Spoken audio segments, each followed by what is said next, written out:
the institution of the family is in a lot of trouble. And all I can speak about is the American family, because that's where we are. But if that's a picture of where the family is, the family is far from what God intended.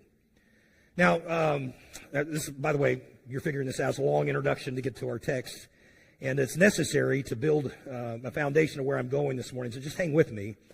What I do know is this, and specifically in the last probably decade or so, Western civilization in general has been really working hard to redefine marriage.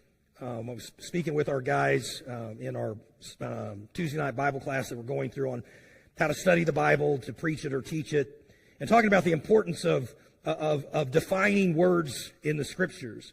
And marriage is one of those that's important to understand from a biblical perspective, because often in dictionaries today, you won't see the definition of the biblical definition of marriage. You might see it, but it'll be listed along with a whole lot of other pictures of marriage.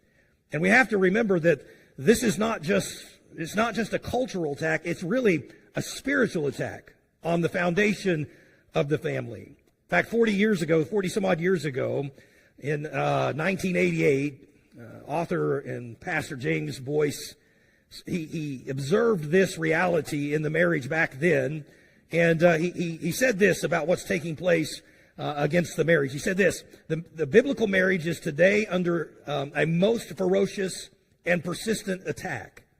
In fact, this assault is so intense, multifaceted, and insidious that it can hardly be explained by mere human dislike for responsibility or even personal selfishness. It is more than human, it is demonic. It is part of the great spiritual warfare being waged against both God and man by our great enemy, the devil.